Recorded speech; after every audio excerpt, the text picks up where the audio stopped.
Hello and welcome back to the Handstandcast with me, Emmet Lewis.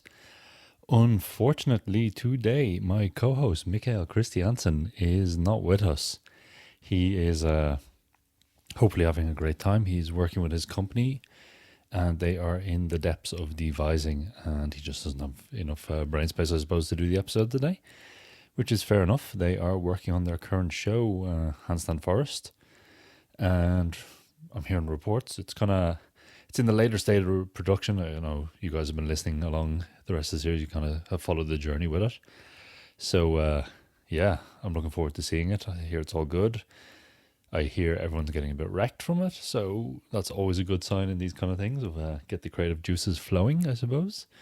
So today I am going to do a episode about flexibility training, handstand training, and how we put it all together and how we think about it. I think it's a useful topic for you. It's going to be, you might want to grab a notebook. It's going to be a bit all over the place, but we'll see what we can do.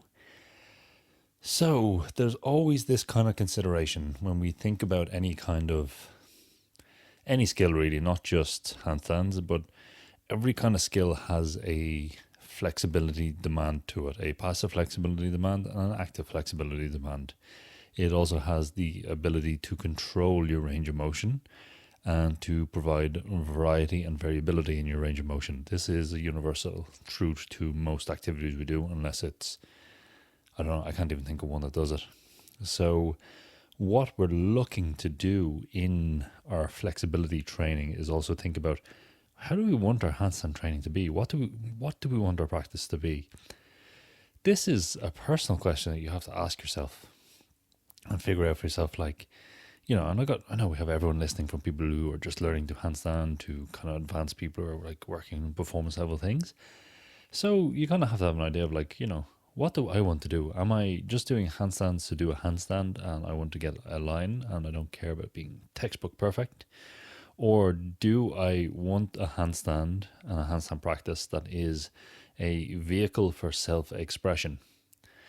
So these kind of provide us with kind of clues and kind of directions of what we want. It's also this idea of like, maybe I want to be able to do handstands. I want to be able to do handstand presses, and that's it. Or I want advanced level one arms. All these kind of things are considerations that we have to think about. And each one of these will have a specific mobility and flexibility demand to it. We'll also have a level of control demand as well, because this comes into what we're looking at in this as well. So to get started, like if we want to look at a base level handstand, so we're talking about, say, a straight handstand or the straight shapes, we need a certain amount of shoulder flexion. We need the shoulder flexion to be able to create a stable base to create the line. And the line we're talking about is the line that passes through the center of the body when viewed from the side, not the line at the back of the body, which would be an overflexion. So just bear that in mind. So we need to think, okay, can we do this line? Can we have a test which can show us yes or no whether we can do it? Fortunately, we can, because it's kind of what we're looking for. Is we're trying to decide is like, how good can my line be just from the shoulder level? So if I have this test I'm going to suggest, it's on my YouTube, that will link in the comments, but for anyone who wants to try it, you kind of do a little wall sit against the wall. You flatten your spine, and then you keep your hands facing each other, and you try to get overhead as high as you can with shoulders elevated. So we try to replicate our handstand line, or what our concept of our line is. This test gives us a couple of interesting pieces of information. It will tell us where we are tight, because we'll be able to, by bringing the arms to the side or upwards, we'll be able to tell if it's pecs or lats are tight. We will also be able to tell, more importantly, what our line will look like from looking from the wrist to the belly button area. This gives us a good idea of what our actual potential alignment is. So let's say you couldn't get your hands to the wall and you couldn't get in line, or couldn't get in line with your torso. Now, if you were to go, okay, the wall is the line of gravity. If I want my hands to touch the wall, which part of my chest do I have to move out to push out. So this gives us our kind of banana idea on the handstand. So give us an idea of like, okay, right now I'm working on my flexibility and I want to develop my flexibility. And this is the kind of best line in my handstand I can expect at the moment. It doesn't mean it'll be static, it will change as you get on. So it can kind of give you an idea or an estimate of where your handstand will be and what the line will look like, at least from the torso level. You could expand it. This is quite difficult to stand like on tippy toes, flat to a wall, and lift the hands up. You can try it out. And this is just like, it's also like most of the problems upstream on the handstand when they come to flexibility will generally be generated by something lower down the chain. Very simple. If the chest isn't open or closed enough or something else, something moves out. It's kind of like stacking bricks on top of each other. So this gives us an idea of what our line could be at the earlier stages. It also tells us a piece of information that's quite interesting that say I could do, looking at this test, my handstand line in the test is really nice and straight. And then I try to do a handstand and it's all over the place. It either tells us that our shoulder flexion strength isn't strong enough to sustain the line, or we don't have enough control in our handstand and that we have to express a lower center of gravity line. So it's this kind of idea that we have flexibility, we have active flexibility, we have actual control. These are three separate things. It's kind of, we can say there is elements in each one, but it's one of these things that's kind of this, the fallacy of rehab in some ways as well, is like, just because you made a muscle strong enough doesn't mean it's going to do the right job. So it's always this idea of like, while you're rehabbing something and you're getting something stronger for whatever reason, if you're not also teaching the body the better mechanics and getting the mechanics working better in the body and how it's actually moving, you'll just have a stronger ass, basically. All your problems are to do with glutes generally, according to rehab, or older style rehab anyway. So it's this idea that like we have to understand is like, okay, can I hold the handstand? Can I hold the straight line? Do I, one, have a physical capability of doing a straight line? Yes or no? Simple. Do I then have the strength to hold the straight line? Not so difficult to figure out, but can be tricky. Do I have the control to balance the straight line? This is the other thing. So then it's like we've got three things to look at in our training and three things to consider. Now, a good balance practice will consider all of these things. And we would generally, when you're working, starting out, you'll be working on all these things at once. You'll be working on the correct line and the correct positioning. You will be working on your flexibility and you'll be working on your control. What gets more interesting is once we have this line, how do we actually program it and how do we actually think about it? And it's the idea that we need to have the training in our program where we will basically stress the body in the right way. Control is stressed by solving problems. So very simple is we have to give the problems simple and add variety as you get better at them. So a simple example of control and developing control at the start is just our heel pulls and our toe pulls. Even kicking up and paying attention to the limbs, these are what develop control. Developing strength at the first stage of your handstand, this is also develops active shoulder flexion, is basically our chest to wall handstand. This is our active flexibility in the context of a handstand. And then our developing our flexibility will be our flexibility drills, either something like similar to what we have in push, or even just simple basic stretches or isometric stretches. Very straightforward, and it's quite easy to plan this for a beginner. So generally, we're going to try and work on control as much as possible. More you practice control, the better. Generally, we want to work on strength a bit less. So imagine if we had ultimate unlimited time and all this kind of things. You might want to work on your control aspect. And the other thing when I say all this, there is limitations on how we can recover, because when we're working on our control, we also have to stress the system and joints and all this, but we'll just ignore that for a moment. So the ideal kind of setup would be like, we will work on control every single day or 5-6 days a week. We will work on strength 3 days a week, giving time for recovery. And then flexibility, we will only work on once or twice a week. So it gives a kind of interesting pyramid to the training. It's just something to think about, that the flexibility can sometimes take longer to properly recover from, than the actual strength training. So it's one of these things to bear in mind. So we train flexibility a bit less, but at the same time, the flexibility when I'm talking about is expanding our potential range of motion. So we're making our body do something it can't do, basically, is flexibility training. It can't do it or hasn't been able to do it for a very long time. And we're taking it into a position where we're making it do something it hasn't been able to do. Now we are now taking that zone and training it, and hopefully it will emerge in our training. And that will be trained in both a low intensity controlled manner, so we're developing finesse with this new range of motion, and then in a manner that also develops the strength, the hypertrophy, and all these other things that go into hand balance training. So we bear that in mind for beginners.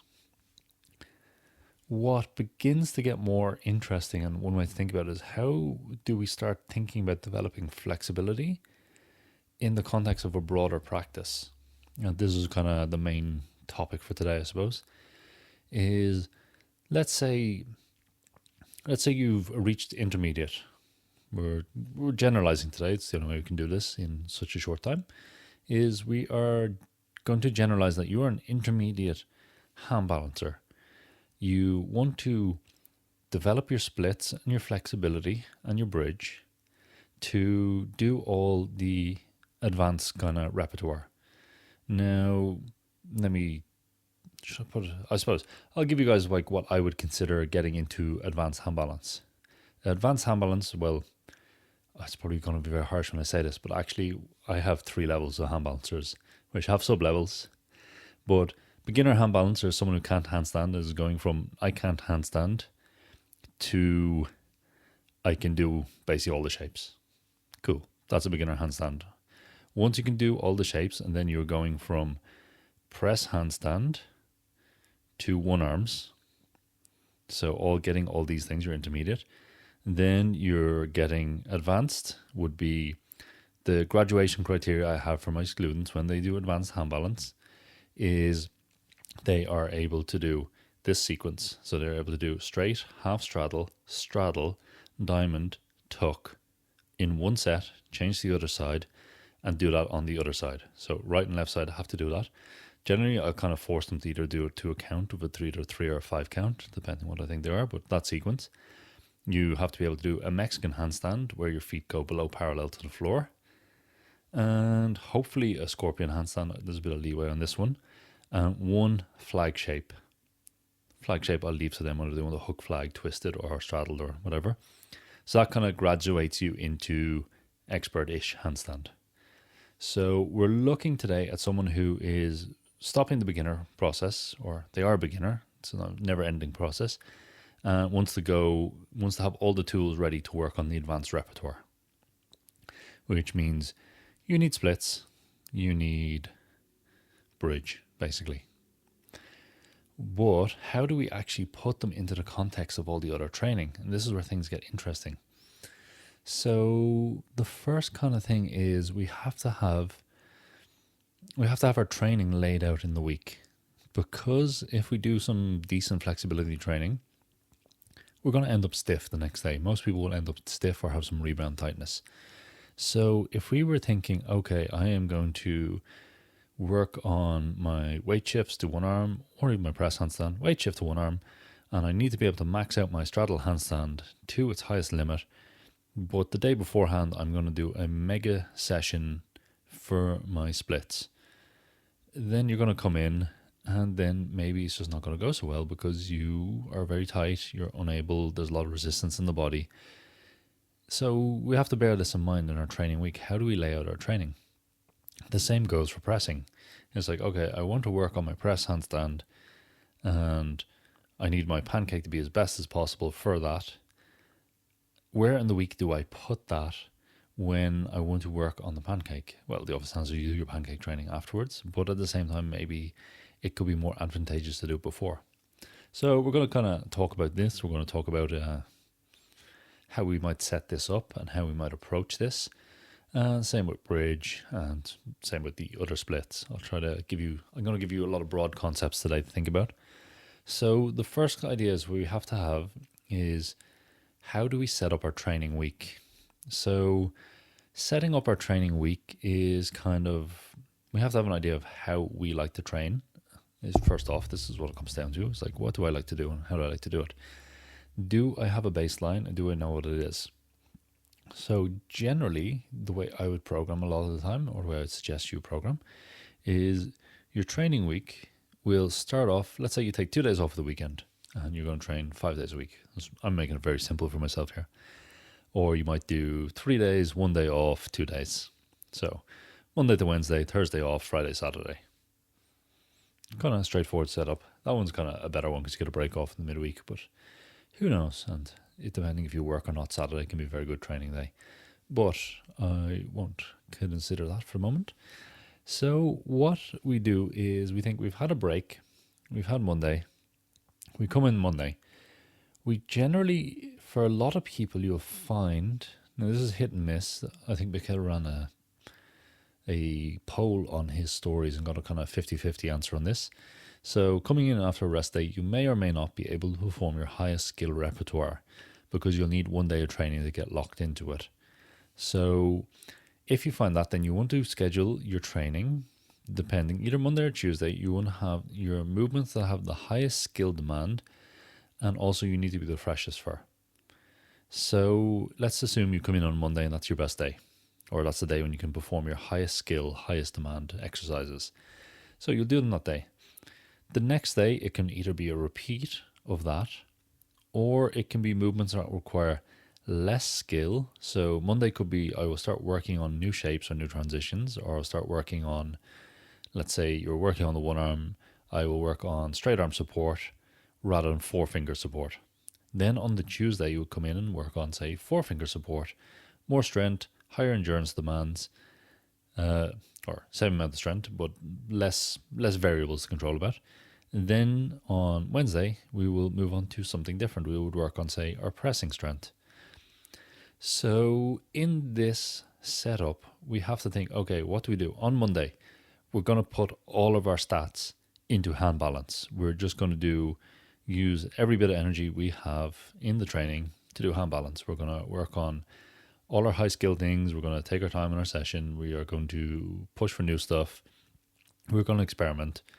We're going to this. So we don't want to do anything that would develop our flexibility on this day, because we're putting our stats in. We also have another day of training coming next where we might need our flexibility to be maxed out. So on our second day of training, if we are going in, and this is how I'd set a week up, on Wednesday we'd be working on strength skills, generally pressing if we don't have a press. So we'd come in, we'd be working on our one arm kind of lead up drills, our flagging, all this. The next day we'd do the same. On a Wednesday, we would start working on skills that are less intensive on our actual skill demand. So there would be 2-arm handstand stuff. This could also be a strength day in terms of like pressing, handstand push-up, pull-up, stuff like that. So you know, just general strength training as much as handstand specific strength training. But let's just say it's press day. So I'm working on my pressing on that day. So on the Tuesday, because I know I will still need my splits and my pancake to be at an acceptable level on that day, then I will want to stretch my bridge and my front splits. And hopefully there's not too much crossover from your hamstrings in a single leg position as it is to the legs apart. So a lot of people will find that you can be DOMs in one plane and it will be unaffected. You might have a bit of sensitivity, but that's okay because we're not looking for high sensitivity, high skill moves the next day. So we would schedule our stretching for our bridge and our front split on this day. This will give us our, like, basically as minimal crossover between what we're going to do one day to the next. The next day, we were going to do our press work. That's the day we'll also do our general strength training, possibly some leg training. You know, you want to do some squats, deadlifts. I'm totally in favor of them, obviously. Do them on that day, and then do your lower body flexibility range of motion development exercises for the splits, side splits and middle splits I'm talking about now, and pancake. At the same time, because you're working on press, you will also work on your compression. So we're beginning to get a bit of bang for a buck here. We're beginning to get non-crossover, thinking about how fresh we can be, what we need on the day, and when we can place it for the next day as well. Then, thankfully, Wednesday we have a day off, or Thursday we have a day off. You will rest. Now, this is where things get a bit tricky. So we're coming in on Friday. We've had our 3 days of training on the row. We've had a day off on Thursday. And you want to think, okay, what am I going to do on Thursday if it doesn't require if my legs are still tight from Wednesday start training? So maybe you're tight, maybe you're not. This is going to be personal. But on the Friday session, maybe you want to take it easier. This could just be a light session where you start working on 2-arm stuff. You could be working on combinations on 2 arms. You could be working on straight up endurance on 2 arms. You could be working on expression, shapes, alignment, and geometries. Or you could also be working on, I'm just trying to think what else other things you could work on. You could work on things that have very low flexibility demand but can have a high amount of precision. One of the things I like personally, this could vary over person, is DOMs and tightness can shed a light onto bits of bodies that you're not aware of, and that can just be used to enhance the control and enhance the conscious spread through the body. So you might not be able to achieve peak flexibility or peak flexibility demands, but on those days you'll be able to get like, oh, this is the days when you notice like, oh, 1 foot points slightly inwards and 1 foot doesn't. You can feel the difference in the muscles, and you can feel the difference on how you have to point the calves to get the toes pointed, if that makes sense. Then, because you got Saturday coming up and it's a day off and you get to sleep in, and hopefully, I know we got a lot of parents here who are like, sleep in, what is that? But some of us get to sleep in still. So we will have a sleep in, and then we will get up on Saturday, be fresh. Possibly it's a fun session, handstands and coffee. It can be a play session, but also a skill session. And hopefully by then, you will have recovered from your stretching to overcome it. Now, this comes up as like, okay, what stretching do we do today? This is the day where you kind of have to make the call. So you can obviously stretch more during the week, don't get me wrong. You could also stretch on Friday, and you could do your bridge and your front splits then. And then on Saturday, you could do your pancake and middle splits again. So this means everything's getting stretched developmentally twice a week. A lot of the time that can be overkill. I'll say that straight up now. If you're using your flexibility, I'm going to talk about this in a second, maybe you don't need to stretch that much in terms of what develops it. You could get away with like once a week for bridge and side splits, once a week for front splits as well. Up to you. It's also the goal of flexibility training is to just be flexible, not do flexibility training. We have to remember that. So I'm going to cycle now back to the start of the week and talk a bit more about training and the inter-session. How do we approach it? So it's one of these things I get asked a lot is, how do we actually warm up? And how do I warm up for flexibility? So one of the things I always want to start to encourage you to do is to have check-in movements where you check in on the body. You're very familiar with them, and they give you an indicator of how the rest of the body is over, compared to day to day. So you get into, simple squat. Sitting in a squat could tell you a lot. Could be a horse stance. Could be sliding into a front split. Could be sliding to side splits. Could be a bridge. Could be a cobra stretch. Whatever you want. But you have to be familiar with it. It has to give you an idea of like, oh, one side's tighter than the other, one side's tighter than not. So we will have a couple of these movements, and you'll just kind of generally say to people, do joint rotations. Just rotate our joints very gently. I have a video on YouTube that shows a few. There's no right or wrong. It's not a specific technique. It's just moving the body. The next thing we need to get into is the specific warm-up for our flexibility. Now, I know there's a lot of people say, oh, you don't need any warm-up for flexibility. It's one of these debatable things. It's like, as much as people have tried it, there's a lot of people who will still always need some kind of warm-up and preparation.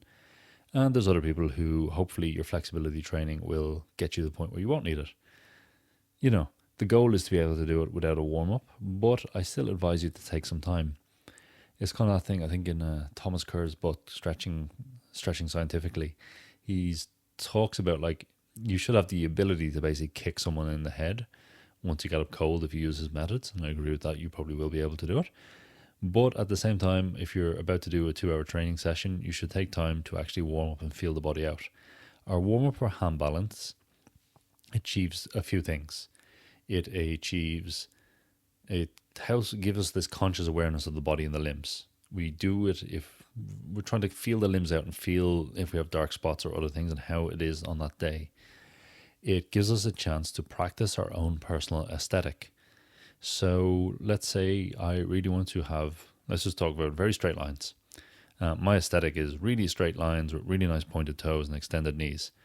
Well, beginning to just get into your flexibility positions and focus on these details gives you a chance to practice them in very low tolerance examples. The other thing, doing flexibility training and warming up properly beforehand, it will just allow you to just be a bit more relaxed in our legs, because it's kind of one of these things, like a lot of the warm up that people talk about for flexibility training is training, and they say don't do, is they're looking at trying to do speed and power movements. And generally you don't want to sit in a split before you go do squatting, though you could. You know, the debate is out on this. It's not as settled as a lot of people will present. But what we're trying to do in handstand training, particularly if we're getting to the advanced stage and we want to have a lot of freedom in the waist and legs, is we want to be able to move around and we want to have very little resistance to this, and we want to have normalized sensation that these ranges of motion are normal. So we need to basically, and then we also need to warm up our active flexibility because we're actively moving our legs in space. So the warm up should consist of two things. It should consist of active flexibility drills where I'm moving my legs, and then this for splits anyway. And then we should also do some relaxed drills where we just hang out and chill in the positions. And we can actually combine this in a manner that will speed things up. So what we would do, I'll use side splits as an example, but you can do this in pancake as well, is we are going to do some kind of isometric hold. So we would generally I would use something like a standing tilt or a pissing dog or something like this. I love the way everyone is using that name, by the way. I kind of just put it out as a bit of a joke a few years ago, and now it's kind of disseminated out, and a lot of people don't know why they're calling it a pissing dog, but yeah, good times. Anyway, so we would do this, and our focus would be on actively using the shortening side of the muscles at the same time, locking our knees, pointing our toes, standing on point, getting very nice extension in our limbs. Once we have this, and once we do the hold, really putting a lot of like effort into the butt cheeks, we'll do one side, we'll do the other side. You could either do sets of holds for 5 to 10 seconds and do 3 to 4 repetitions. You could also do it for a 30-second static hold. Your choice, try both and see what you prefer. Then immediately you are going to get into your side split. Now, what I like to do is you're going to enter and exit the side split 2 or 3 times, even up to 4 or 5 times. So you're just going to get down, you slide into it using hand or however you want. Generally, I say hands on this because you're going to get out of it, and it can be, I want you to do this quite quick or quick-ish. Slide in as far as you can till smooth. Stop at that point, breathe in, breathe out, relax, sink, come back out. Repeat. So slide in. Get to the stop point, wherever you stop in your split. Hopefully you go flat, who knows. Stop there, breathe in, breathe out, release, come back out. And then on the third one, you're just going to hold it and relax in the position. Your goal will be to use the active muscles that you have done. You kind of want to, when we're using our butt cheeks to pull our side splits and pull us deeper, we kind of want to find our alignment, use a lot of power, and then when we cruise into it, we relax them slightly. So we go from like an 80% contraction to a 50% contraction. And then we just chill out there. And our goal now is to release the tension. This is what static stretching does very well. It releases tension. or it normalizes tension as well. So you can get a good feeling and go, okay, right side, relax, relax, relax. Left side, relax, relax. We also want to rock around. We want to free things up. So you have an option of like relax a bit and then feel it like, shimmy a bit to a side, move the spine around, move to one side, shift the weight from side to side, this kind of thing. Feel it out. This counts even if you're flat on the ground. Do this. At the same time, you're paying attention to knees and toes. Get that aesthetic you're looking for. Don't let them go on autopilot. This process, what I kind of describe as doing an isometric hold, followed by entering and exiting the stretch a couple of times, 2-3 times, and then holding for a longer, more relaxed. We'll work on every single position. So try it out in pancakes. You'd use compressions or a standing abducted leg lift, so a leg lift to the side. On splits, you kind of have to mess around and use something for hip extension and something like an active straight leg raise to the front for the hip flexion side of it. So you have to figure it out yourself. At the same time, we are thinking about our aesthetic. This is the kind of thing, is like once we've warmed up the positions, this is very quick to go through, you want to go back to the positions and you want to start thinking like, oh, I need to warm up my waist. Well, I will sit in a wide straddle and I'll start bending my waist. Then I will start honing in on the details. Like, okay, I'm bending my waist, but my knees are bending. Wrong. So we will keep our toes pointed. At the same time, we'll bend our waist and try keep all our alignment and extension and kind of control what we're looking for working at the same time. So we're beginning to add complexity. We've freed up the positions. We've loosened them out. We've got our kind of nice ability to get into them. Then we will start just adding something. So it's like, say I'm working on flags. This is what I was kind of getting at. I'll try and replicate my flag position while I'm seated in a pancake. I'll pay attention to alignment. I'll see how my lat feels. I start using all these movements to scan the body. So I go in, I bend over into my flag shape, and my lat feels really tight. Okay, then I will get up and I will do something for my lats to try free it up. I'll do a side lat stretch, or I'll do an active stretch or an isometric something. Then I'll go back and retest. And this kind of process, at the same time while you could be doing your wrists and other stuff, then becomes part of a slightly longer warm-up, which is also going to enhance how our session goes. So now, when we get on our hands, so roll my wrists up as usual, as we would normally do, then get on your hands. And one of the first things you want to do is have a check-in handstand, where you will go into, say, a straddle is the easiest one to do it. You'll straddle up into a straddle handstand. And then, now that you've got enhanced feedback from all the other stuff we've done, it's like, okay, am I pulling my straddle open enough? Is there a bit more juice? Try pull it open enough. Okay, are my knees bent? Okay, lock the knees out. Okay, are my toes pointed? Okay. Then, this is when the usage side of the flexibility becomes useful, because we can do this in two ways. We can do it very gently, not working with tension or excess tension.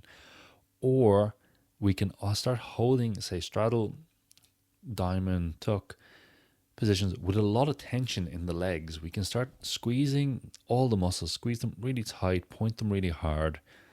And we can keep this going for quite some time. We can do it in a straight handstand. We can try and make like the straightest, most perfect alignment with just the legs even. It doesn't mean, it's this idea of extension.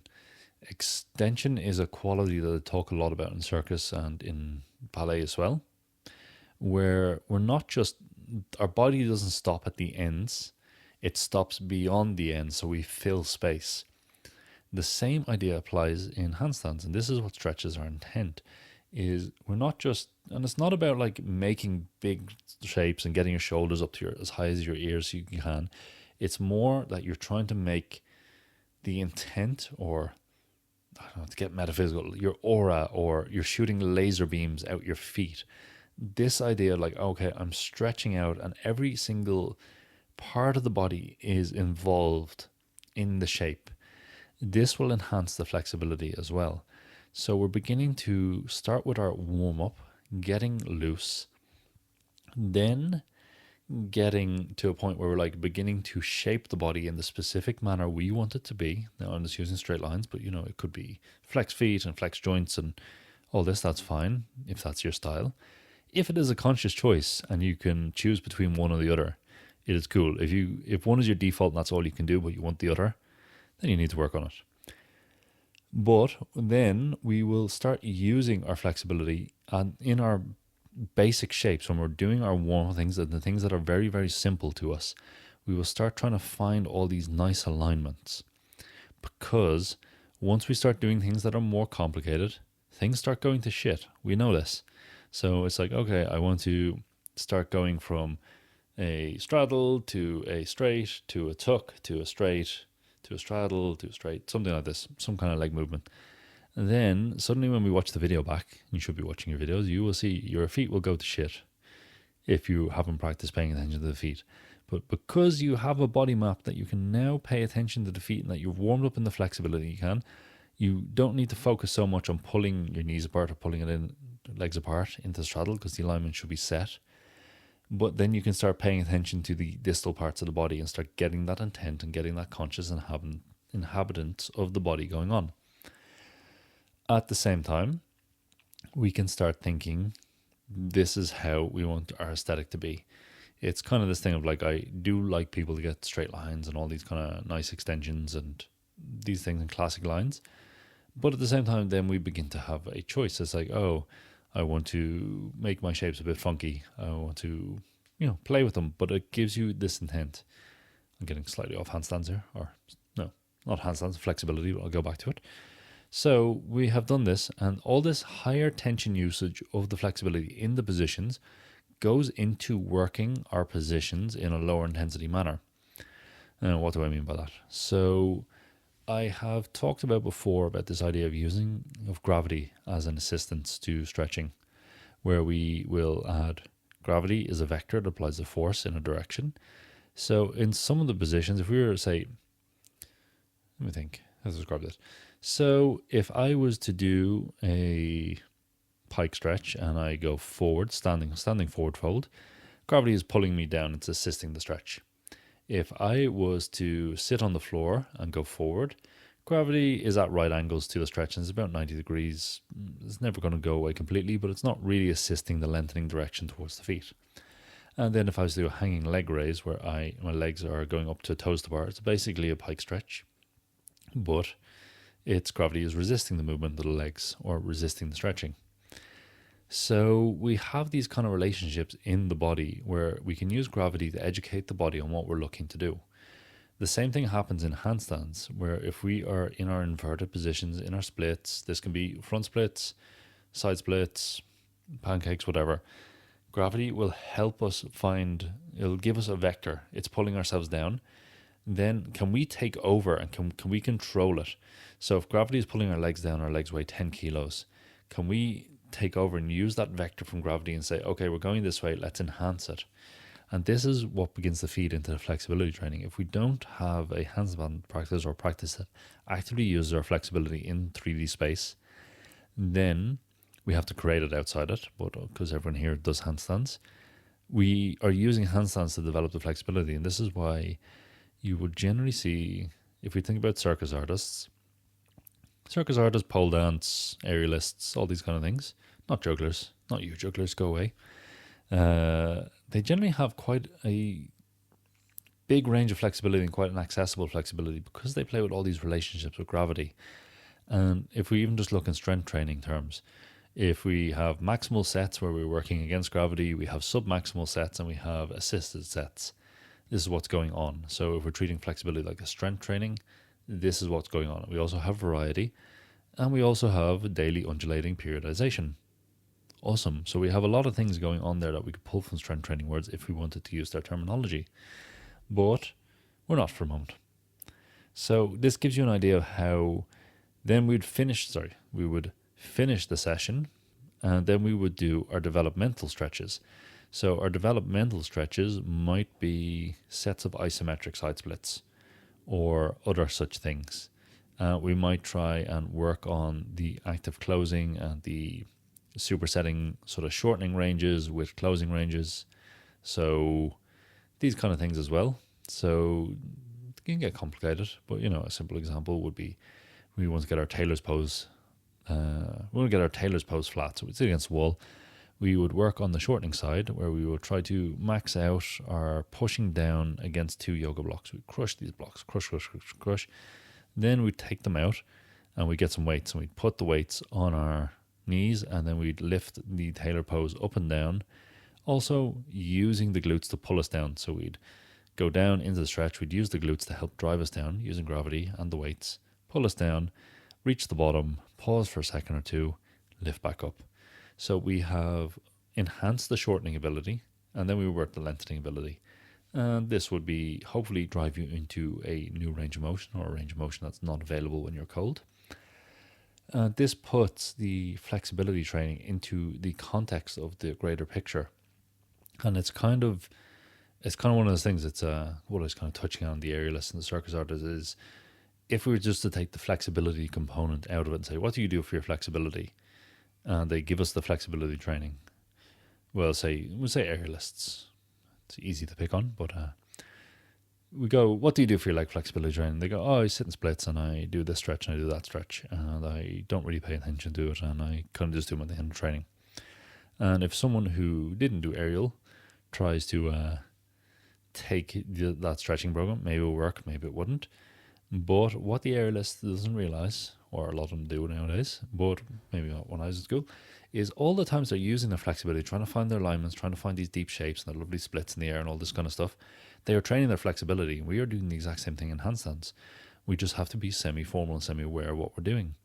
So this is the kind of idea of, like, say I want to develop my flag shape. Well, we can stretch the side bend, but the actual flagging itself is a form of loaded stretching that will get us in and out. And as we get stronger, we will go deeper. At the same time, we could enhance it and speed it up a little by adding in some side bend stretches at the end of our session. It's not the be all and end all, but it works in synergy. And this is one of the key things about a lot of the Handstand Factory programming is the flexibility development stuff is actually hidden in the programming. It's not just the routines we've given you for flexibility, but the whole program works as a synergistic whole. So even if you're not following our programs, you just should consider this and think about it as like, oh, generally I have a rule of thumb that we want somewhere between, if we took the volume of our stretching sets, where we're developing our flexibility total, we want about 4 times the amount of sets over a course of a week that we're using our flexibility. So if we're doing 10 sets, then 10 sets of side splits based activities or pancake, then we want about 40 sets where we're using side splits flexibility. This is a rule of thumb. You don't have to be completely precise on it, but it just gives you an idea of like that. One of the reasons is when we're using them in these maximal and submaximal ways, particularly the submaximal ways, is it's kind of like, if we compare it to, say, heavy deadlifting versus jumping. Jumping can enhance your deadlift and deadlifting can enhance your jumping. But we can get away with a decent amount more jumping than we can deadlifting over the course of a week for strength training. Same thing here. The more we can use our flexibility, the more we use it in a submaximal way, we're not pushing the limits, the less stretching we have to do, the less formal flexibility training we have to do. At the same time, it gets more synergistic. I hope everyone's following along with this. As an aside, it was a bit short notice that I was going to pull this episode myself this evening. So I am literally just speaking off the top of my head on this topic. I hope everyone's with me. So I would like to cover one other thing, a concept I call operating ranges. So operating ranges is what I look for when picking exercises for people and having an expectancy of how they can do an exercise or how well they can perform it. The easiest way to talk about this is Stalder press. Stalder press and the bottom half of Stalder press and the pancake. So, or the Elsa press or something like this. So generally, depending on my client, student, or whoever I'm working with, we want to establish what is their operating range. What is the range of flexibility they can display when they are semi-fatigued? And what's just there? What's in the body? Can they do it fresh? Can they do it cold? What can they display after their warm-up? And what is the average of that? The average of that will dictate the flexibility demands I'll put on them for their strength training or for their exercises. So let's say someone wants to stall their press on the floor and their pancake is, they can barely lean forward at this stage or less than 45 degrees. then I'm not going to let them train shoulder press on the floor. I am going to make sure that they're always working with their hands elevated so that the feet, if they need to, can pass below the hands. So this means we can train the shoulder flexion strength. We're still training the compression that happens naturally in the shoulder press or gets trained in. At the same time, we're still training our shoulder flexion, but we're giving them space to allow for maybe their lacking total range of motion. It's the same with, say, I hope you're following, say, with L-sit press as well. L-sit press, unless you are like, just have a very comfortable, face completely flat to the shin L-sit, there's no point really training the L-sit press on the floor because it's very fucking difficult and it relies a lot on limb length and stuff like this. But we can train it on parallettes and we can train the pressing side of things and build the shoulder flexion strength while working on the compression and while developing the other side of things. So that is definitely something to consider. It's like, what's my operating range? It's like, okay, I want to do and what's your expectation of how your movements will look? It's like, I want to train my one-arm handstand, and the ideal thing is my legs would be so flexible they'd be in line with my body, and when my split is really warm up, it's a really good day, it's completely flat, no gap, and my legs would be in line, or have an oversplit. That'd be great.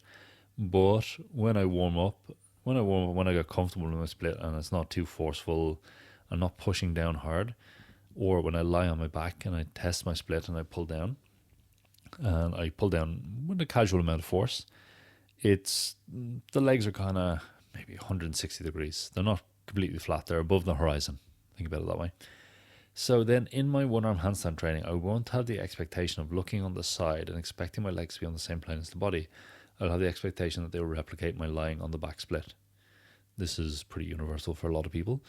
So this is my operating range of flexibility, and my total potential range is what I can achieve once I've maximally done my flexibility training or gone beyond. So this gives us kind of like, the closer we can get them, the better. And this is our goal, is to achieve our maximal potential and then just make it available, which comes after time. But at the same time, kicking the mic stand.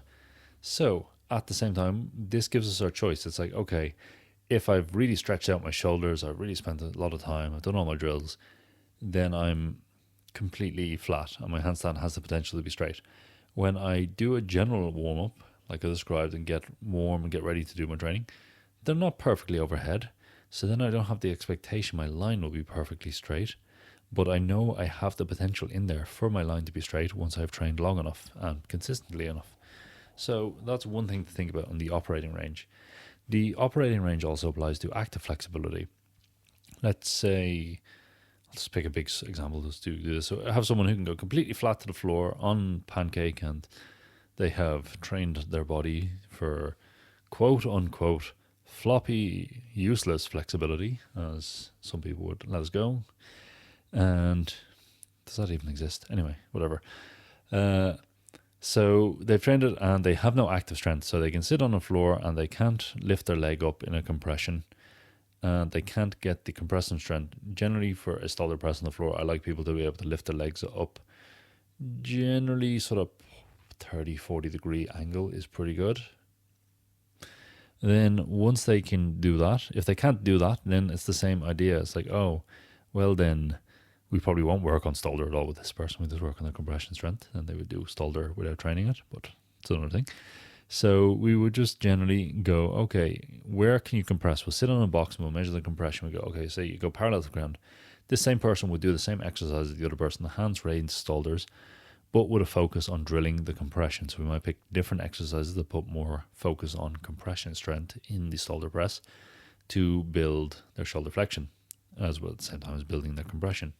So it's kind of knowing where your flexibility is, both passive and active, and what you need to work on. What works out first is our key. It's like, okay, what goes first? Does my ability to actively compress at the hip, or do I strategically bend my knees and toes? Strategic bending is what a lot of my students engage in, and it makes me sad sometimes, but we allow it. And then it's like, as we get stronger, we are able to strategically keep our legs straight and pointed toes and all these kind of things. So I'm going to recap all the things I've gone over. So one is just understanding your training week. What do you do when in the week, and when do you place your training? Understanding what's coming the day afterwards, so you can know, okay, I want to do one arms on one day and I need my split to be as best as possible. I will not train it the day before, because then I'll come in tight and it won't be the best it can possibly be. Or I'll know it will be reduced, and then I'll have an expectation of not programming high demand flexibility exercises on those days. We looked at how to actually warm up and how to spend some time, and how we want to warm up both our active shortening levels of flexibility, our relaxation in the positions, and also our control and embodiment in these positions, and how to get our aesthetic. Warming up an aesthetic is a thing. It's not just something that happens. An aesthetic, a choice, and a style comes from training. It comes from choices you have made in your training. So don't forget that. So you can warm these up as well. So these are the three components to warming up our flexibility. Then we looked at how we actually use our flexibility in a session, going from simple positions but really high tension, really clarity, really defining them, going for it, getting them really nice, to reducing this intent when we start taking more and more complicated ones, but at the same time checking back in every now and then and using the awareness we've generated from our warm-up to our low intensity, low mental headspace positions to the next level. Then we looked, okay, now that we have our environment that the flexibility exists in, then we looked at how do we develop it, where do we put it. That comes at the end of the workout generally. One actual side is, if you are pressed for time and you haven't got a lot of time to train, you can actually just do your stretching between sets of exercises. This does work. It's not the best, but it definitely works. You have an hour training and you can just superset. I'll do a set of handstands, set of pancakes, set of handstands, set of pancake. Okay, I'll do my straddle handstands, my pancakes. Yeah, it works. It's definitely, if you have the luxury of time, don't. But if you don't have the luxury of time, do it. It works. Then we looked at, okay, we do our flexibility training, what actively seeks to expand our range of motion beyond what we can capably do, or to our limit. Limit being, you can decide what that is for yourself. And then we also think about, okay, what comes next day? What's coming next? What's going next in the training week? When does our flexibility need to be recharged and ready to go? Other than that, it's also kind of the transition. One of the things I suppose to finish up is there's a transition from flexibility training where we need to train it with a lot of high tension methods, or the fastest way to develop it is with a lot of strength, or developing the right strength in the right ranges of motion. Once we have done this, then it becomes actually we need to back off on the strength. We want to learn to relax and release into the positions, to do them with the least amount of effort and the least amount of energy possible. We want to take our time. We want to, there'll be like a certain amount of something that needs to be done in the position to maintain your alignment, to maintain your aesthetic. But you want to be able to back off to the minimum amount of tension. This is what gives effortlessness. This is what gives low tension movement. This is what, makes you supple. If we're too tense, then the body can't coordinate. If we have the right amount of tension, the right amount of spring, then the body can coordinate between all its segments. And this is when we get these we get ability. Tension reduces ability because it's just too tense. If you're tense, you're like stone. By having the least amount of tension to maintain rigidity or rigidness, then we can be a bit more like bamboo. So I'm going to get you thinking here. It's like we go from tense to relaxed, and that's what we're looking for. Other than that, I am going to wrap up here. I hope you had a good solo-sode with Emmet. It's kind of one of these big topics. It's very hard to condense down, but hopefully that helped a lot. If people want to read a bit more, there is... I've done a lecture for the Embodiment Conference that might still be online. I think they're doing a repeat at the moment. I'll be putting it up online on one of my channels soon enough anyway, but it'll just talks about some of the other stuff. I have some articles on my Modern Methods Mobility site. We also have the hand balance flexibility programs in the hand balance courses that are related to the Handstand Factory, and it kind of covers a lot of the thinking we expressed tonight, and it gives you an idea of how we actually think synergistically and how we're working on all these things. Other than that, yeah, hopefully next week Mika will be back after his residency. He can fill us all in on what they got up to. I think at this stage, I don't want to I don't want to jinx it, but I think at this stage they're going to be very close to having a finished show. So that would be awesome. I'm going to throw this out here because Mika's not here to shoot us. I think we should have a Handstand Factory, Handstandcast meetup at the premiere of the show. So we can all just go and fangirl over Mikael and the crew. I think I'm going to do that anyway. And I think people should be thinking about joining us. Other than that, I'm going to wrap up. Thank you for listening to me ramble. And if you have any questions, you know where to find me. Goodbye.